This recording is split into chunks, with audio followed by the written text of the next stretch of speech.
आप सभी को स्क्रीन पर आपको दिख रही है संविदा वर्ग 1 की उच्च माध्यमिक परीक्षा की जो है रूल बुक, और इसको शुरुआत से हम डिकोड करना चालू करते हैं आखिर किस तरह की ये पूरी रूल बुक है और क्या क्या इसमें नए अपडेट हैं। तो चलिए शुरू करते हैं बहुत ही महत्वपूर्ण ये रूल बुक।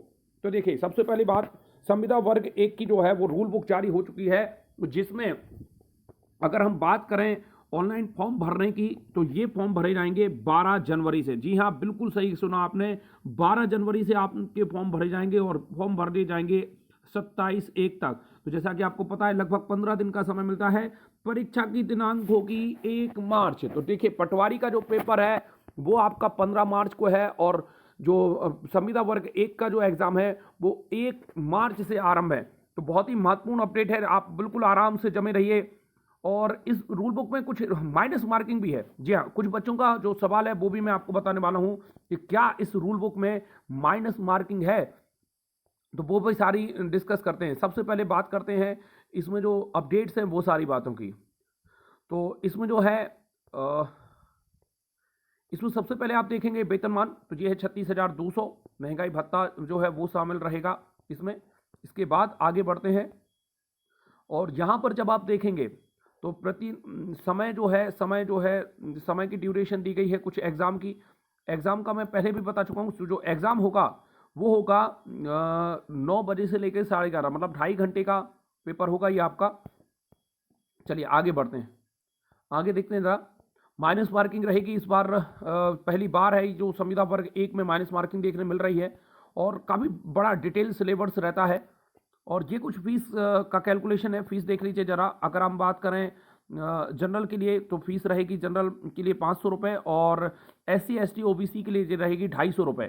क्लियर है, ये फीस का स्ट्रक्चर है। इसके अलावा यदि आप टोटल फीस देखें तो 100 रुपये इसमें लगेगा आपका, स्कूल शिक्षा विभाग का 100 रुपये रहेगा। तो टोटल जो फीस रहेगी वो रहेगी 600, और जो SC ST OBC के लिए स्कूल शिक्षा विभाग 50 रुपये लेगी, तो टोटल फीस लगेगी 300।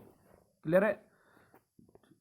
एग्जाम सेंटर अगर हम देखें तो कुल 17 जिलों में एग्जाम होगा, जिसमें बालाघाट है, बैतूल है, भोपाल है, छिंदवाड़ा है, ग्वालियर है, इंदौर है, जबलपुर है, कटनी है, खंडवा है, मंदसौर, नीमच, रतलाम, रीवा, सागर, सतना, सीधी और उज्जैन। इस तरह से कुल 17 जिलों में जो है ये परीक्षा का आयोजन होगा। इसके अलावा अगर बात करें विषय वस्तु की, कौन कौन से विषय हैं, तो सभी 16 विषयों का एग्जाम होगा, जिसमें हिंदी का 120 नंबर का पेपर होगा और कुल 120 अंक होंगे।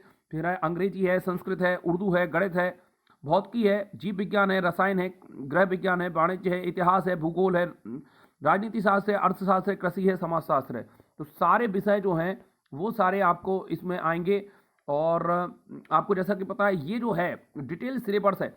क्लियर है, सिलेबस सबका अलग अलग दिया गया है, हिंदी भाषा का अलग, इंग्लिश का अलग है, ये उर्दू का है। काफ़ी डिटेल सिलेबस आता है हमेशा संविदा वर्ग 3 का। ये मैथमेटिक्स का है, हिंदी और इंग्लिश दोनों में है। मैथमेटिक्स का सिलेबस भौतिकी का है। क्लियर है, और यहाँ पर फिजिक्स का है, जीव विज्ञान का है। तो सारा सिलेबस जो है वो हिंदी और इंग्लिश में है। तो आप ये सिलेबस आप देख लेंगे, पूरा डिटेल 1 to 1 डिटेल सिलेबस देता है एग्जाम में। कई बार लेकिन ऐसा नहीं होता, एग्जाम काफ़ी डिटेल में आता है।